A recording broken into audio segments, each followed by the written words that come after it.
Well, hello, my friends, and welcome to the podcast. Today is Wednesday, October 29th. Got quite a few things I want to talk about here today. I've got some Joe Biden stuff. I've got some corporate media is worthless stuff. I've got some Trump is horribly unpopular stuff. And I've got some other stuff. So let's just dive right in. I want to begin here talking once again about Donald Trump running for a third term. Now, I'm not going to spend much time talking about this because I've talked about this before, but there are a couple things I want to say. First, I've been telling you that this is not something that we should take seriously. Not saying it's completely impossible, because I don't say that anything is completely impossible anymore. But Donald Trump is almost certainly not going to try to run for a third term as a way to stay in power illegally. Now, I absolutely believe he's going to try to stay in power illegally. We're going to have to remove him from office. Unless he dies in office, we're going to have to remove him forcefully, because he's not going to go on his own. I 100% believe that. And there's various things that he's probably going to try in order to stay in office illegally. But running for a third term is not one of them. For a bunch of reasons. First of all, he would have to win. He'd have to completely rig the election, which, who knows, maybe he could. But, is that a guarantee? Because he's not going to win on his own. Unless Democrats really screw the pooch and nominate an unelectable candidate, which, if there's any political party in American history that could actually be that stupid, it would be the Democrats of 2025. So you never know. Or I guess by that point it would be the Democrats of 2028. So you never know. That's possible. So he'd have to rig the election.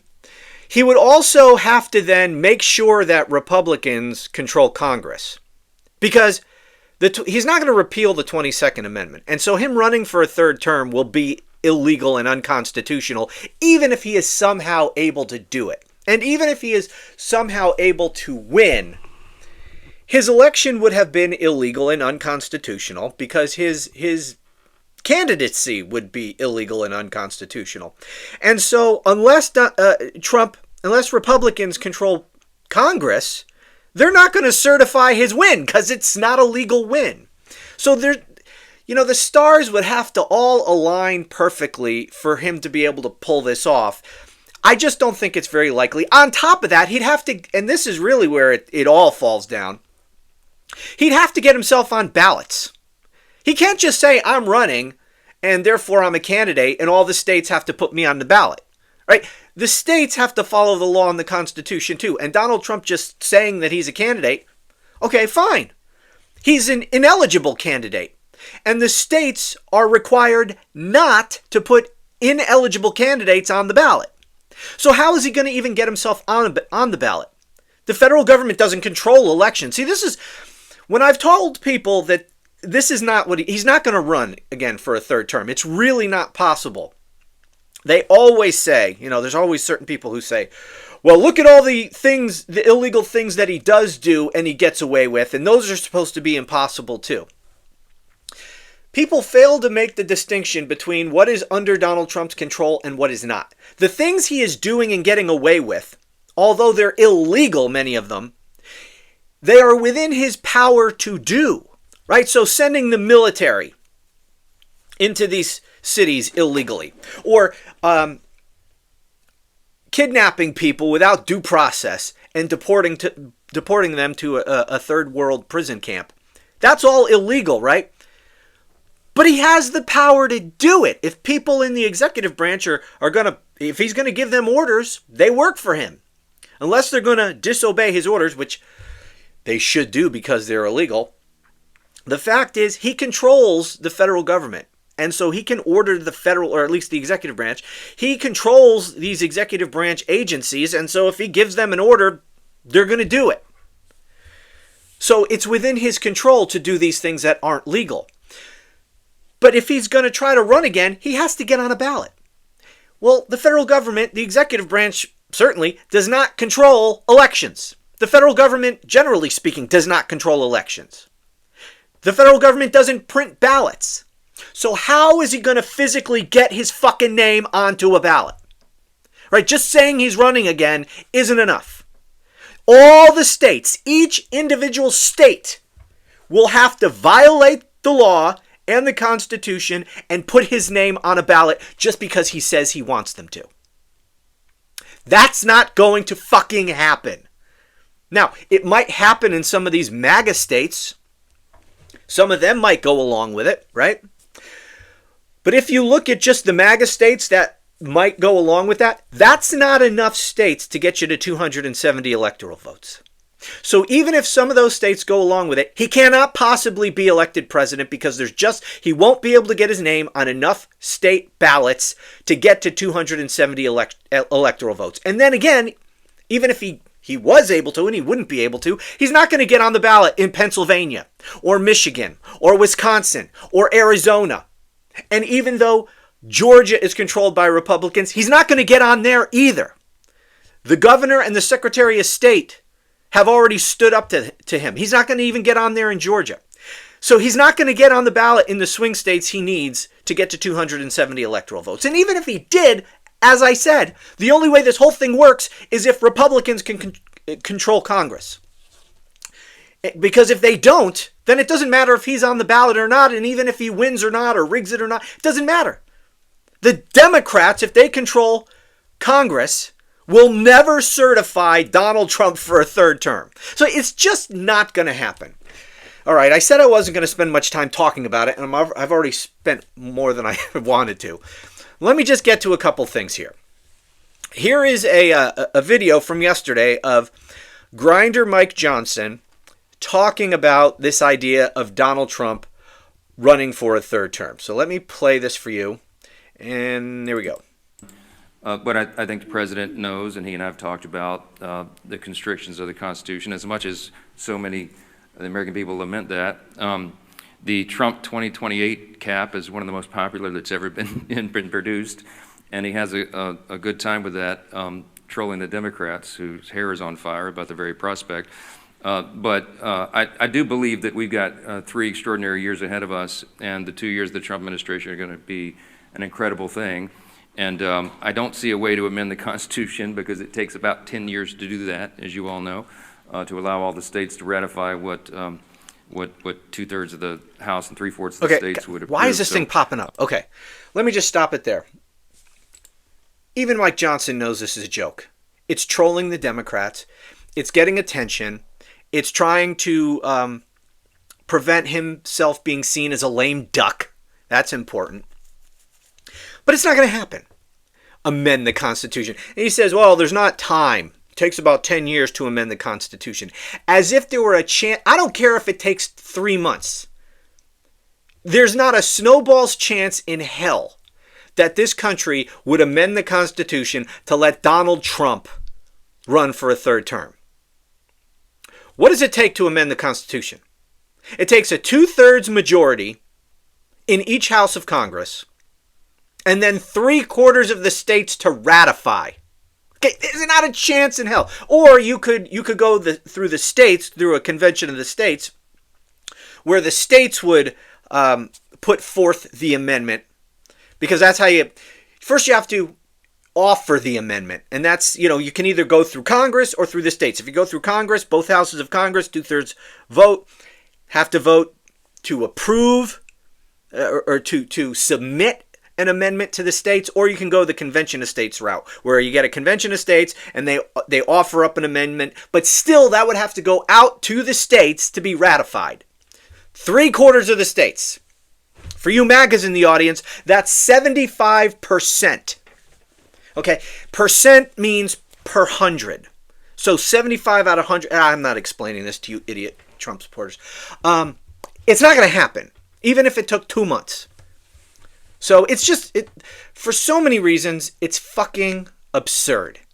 He is not running for a third term. Stop taking the bait.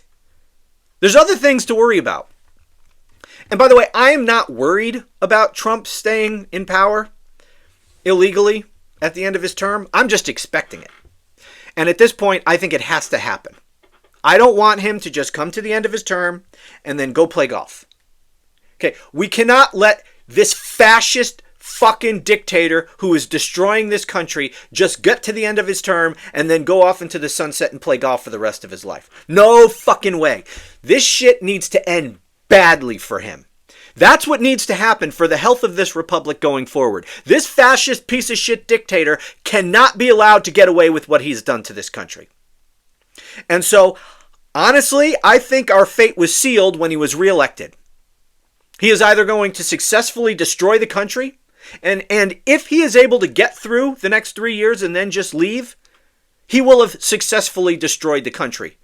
Saving this republic requires that Donald Trump's end is very, very bad. However, whatever that means, whether that means we have to drag him out of the White House, or we need to drag him from out of his Fuhrer bunker underneath the ballroom. By the way, if he is building a bunker down there and he's just going to be in his bunker and say, I'm not leaving, we should just say, okay, stay down there, you fat fuck. We're just going to cement over your bunker. Bye-bye. I mean, it seems to me that's a pretty easy solution. But it needs to end very badly. I mean, it needs to end very badly for Trump. One of two things is going to happen. This is going to end very badly for our republic, or it's going to end very badly for Trump. There's no middle ground. There's no third option. So I'm not worried about Donald Trump refusing to leave office.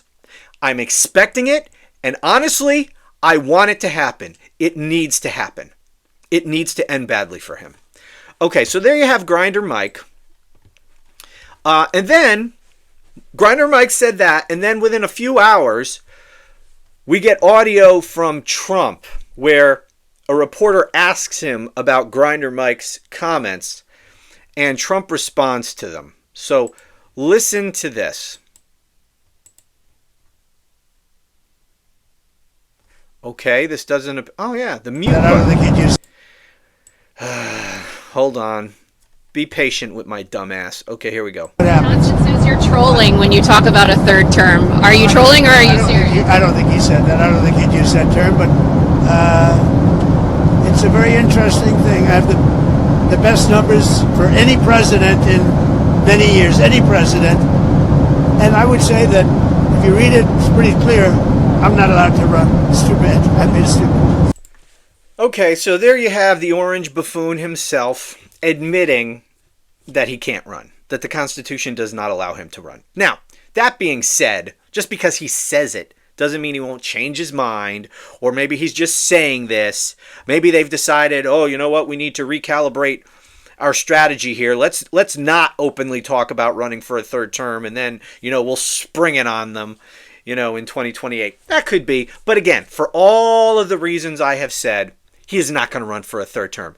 It's really ridiculous, and it's just so incredibly risky for the Republicans to do this, to nominate him for another term. I mean, I guess they probably wouldn't even have a nomination. If King Trump said he was going to run again, there wouldn't be a nomination process, right? But the whole thing would be so incredibly risky and stupid because all these things have to line up just perfectly in order for him to pull off this obviously illegal third term. Just not going to happen. He's going to try to do other things to stay in power illegally. Okay, let's move on from that. Now I'm going to return to Grinder Mike, but on a different subject, because we're still in this government shutdown. We're in day 29 of the government shutdown, and the government is shut down for one reason and one reason only: to continue covering up the fact that Donald Trump was best friends with Jeffrey Epstein, and the two of them did things that Donald Trump doesn't want us to know about. He's in the Epstein files. This is about covering up the Epstein files. That's why the government is shut down. That's it. So, anyway, they are trying desperately to blame this on Democrats. It's not going very well. The American people aren't buying it. The American people are stupid, don't get me wrong. But they understand, at least, I guess, enough of them, understand that Republicans control Washington entirely. They got the White House and both houses of Congress. And they also realize that they control the courts, not that the court is relevant to the government shutdown. But Republicans control everything.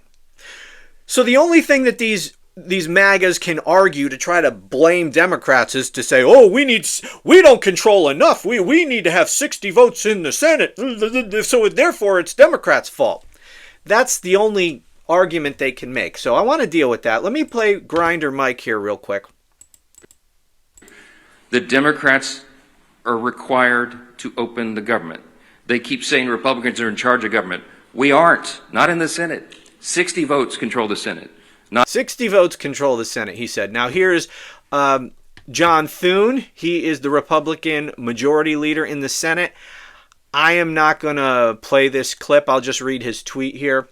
He says the way out of the Schumer, he's calling it the Schumer shutdown. Very clever there, John.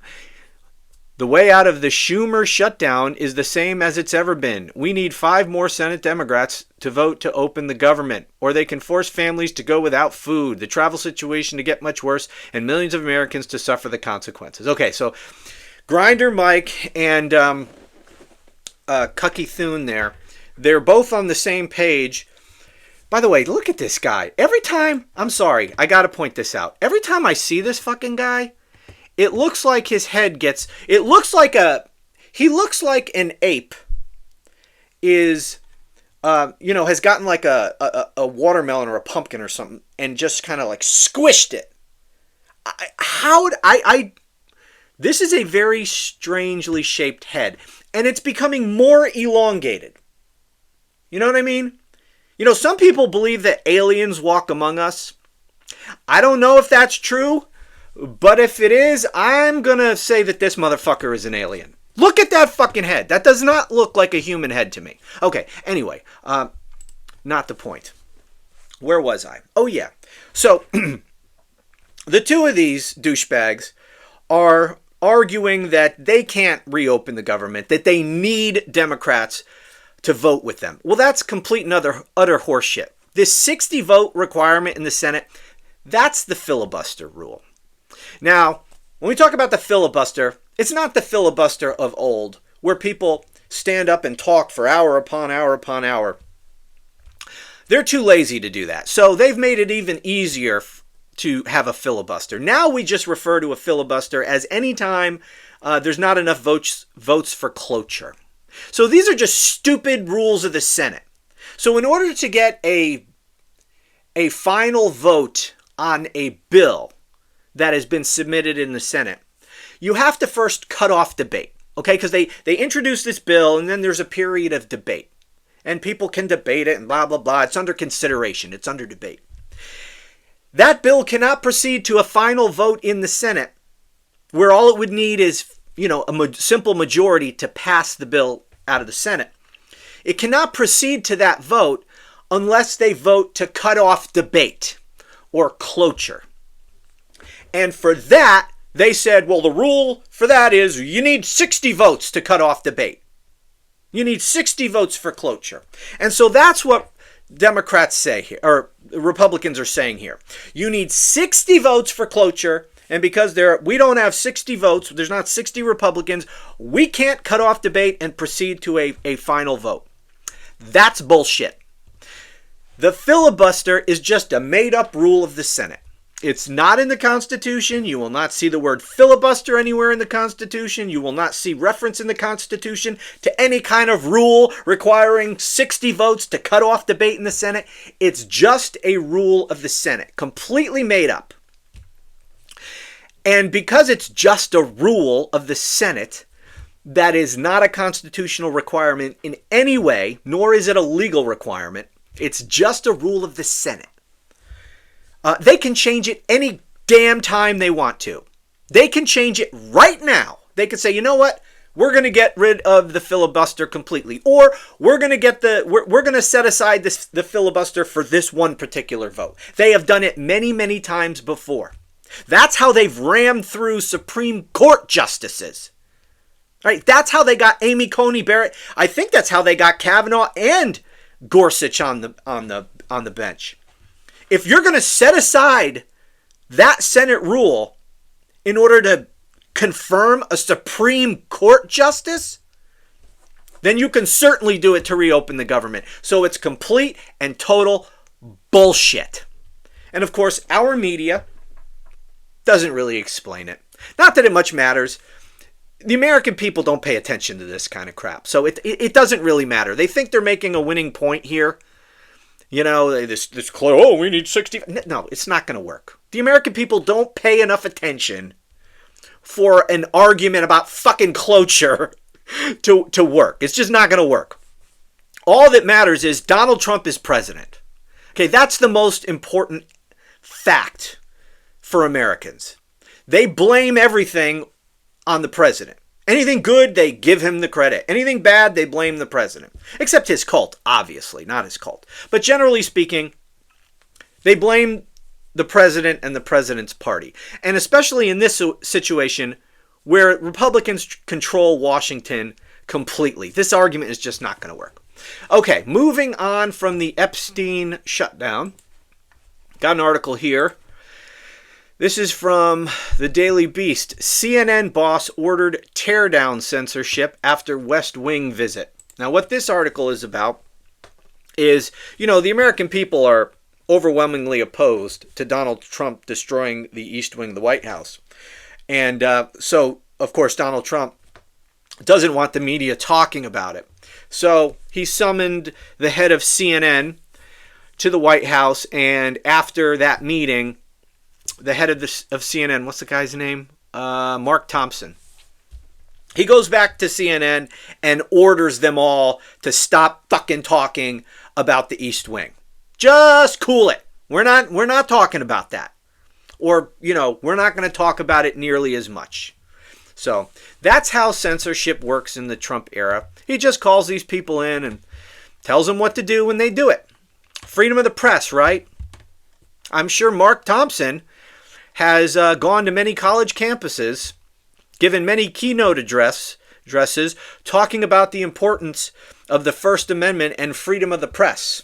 I don't know that for sure, but I'm just, hazarding a guess here. I'm sure he will lecture people on the importance of the freedom of the press, but get one call from Donald Trump, and fuck that, we're going to do whatever he wants.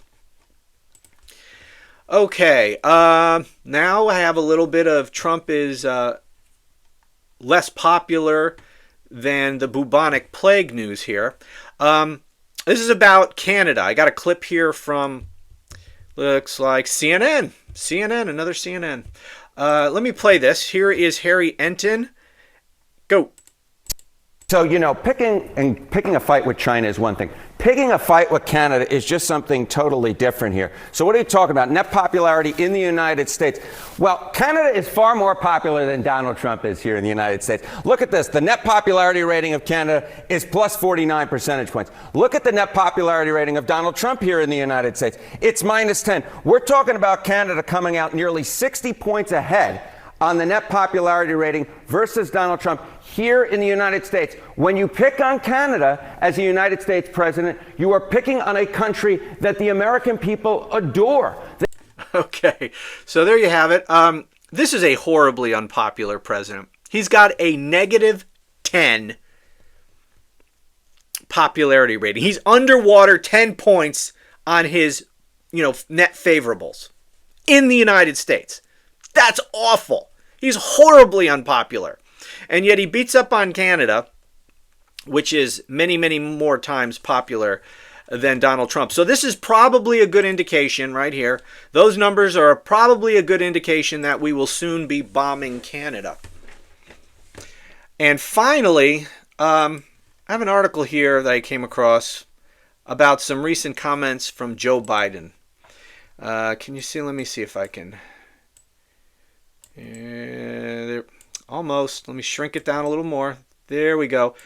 Biden claims nation facing dark days as he accepts Lifetime Achievement Award.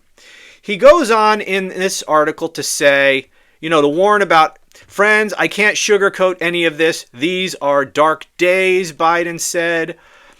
I can't find the other quote that I wanted. He said that you need to fight like hell. These are really dark days, and you need to fight like hell. Well, it would have been nice if when he was president, he did a little bit more of that fighting like hell. Specifically, holding the insurrectionist criminal piece of shit accountable for the crimes he committed. If he had done that, he wouldn't have to be giving speeches right now talking about how there are dark days ahead and that we need to fight like hell. You know why? Because Donald Trump would be in fucking prison right now if Joe Biden had done his job, which he didn't. And I'm sorry, but if you are the president, I know he didn't know that that was going to be his job when he was running for president. Okay, but when you take office, just what, a couple of weeks after your predecessor tried literally to overthrow the republic and incited a violent insurrection against his own government to overthrow the republic and stay in office illegally. I'm sorry, at that point, whatever you thought was going to be the most important priority for your new administration, that shit's out the window. Do all those things, fine. But the number one priority at that point is holding that criminal insurrectionist piece of shit motherfucker accountable and seeing that he is punished. That is on January 6th, that became your duty to the American people. And it is a duty that Joe Biden absolutely failed at because he didn't even try. He didn't see it that way. He thought, you know what? Not gonna focus on Donald Trump. We're not gonna relive the past. We're just gonna move on. I'm just gonna do my agenda, build back better, or whatever the hell he was gonna do, and I'm just gonna ignore Donald Trump. He can say whatever he wants. He can set up, a White House in exile down in Mar-a-Lago. He can trash talk me every single day. He and Fox News and the entire right-wing ecosystem can lie about what I'm doing, lie about January 6th, lie about fucking everything every single day, and I'm not going to say anything. I'm not going to respond. They can tell, whatever lies they want. I'm just going to keep my head down and do a good job. And the American people are smart and they'll figure out that I'm doing a good job and they'll reward me and my party and they won't listen to Donald Trump. So we don't have to worry about Donald Trump. He's never coming back. He's not a problem anymore. I won the election. Donald Trump's days are over. And so I'm not going to prosecute him. We're just going to move on. That was obviously his position as he began his term in January of 2021.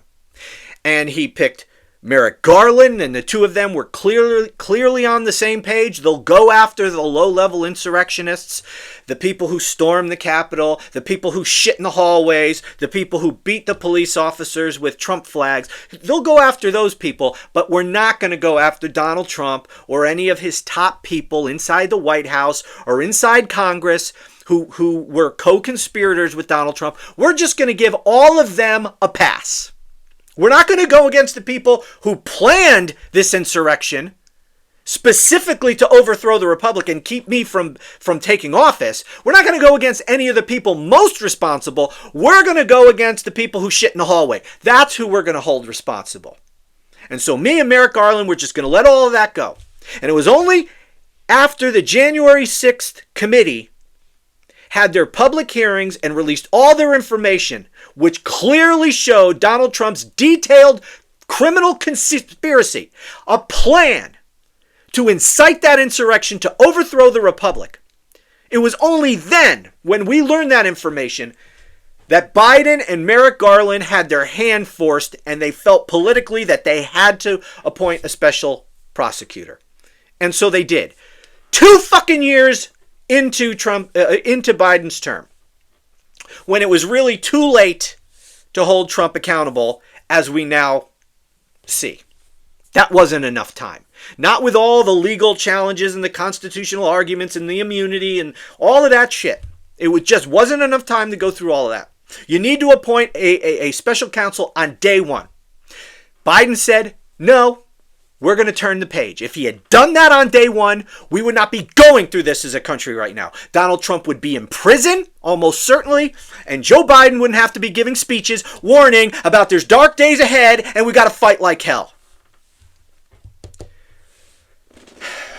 Maybe if he had believed that in January of 2021 and he actually fought like hell for the American people and the American, I'm getting ahead of myself, and our constitutional republic, then we wouldn't be in this situation. Anyway,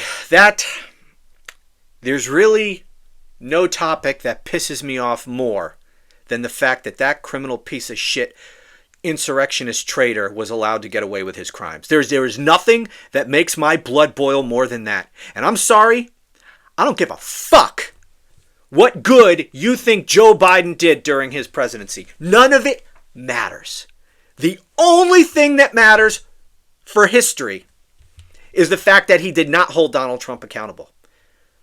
Do you think anybody is going to remember anything that Joe Biden did other than that? Nothing.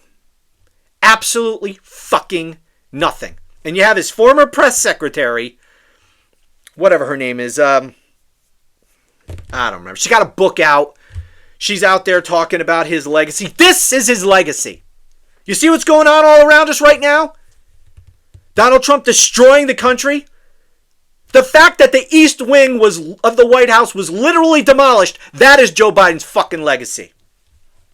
Because his failure to do his goddamn job is why Donald Trump is allowed to do that. Anyway, all right. Blood pressure, Romano. Take it down. All right.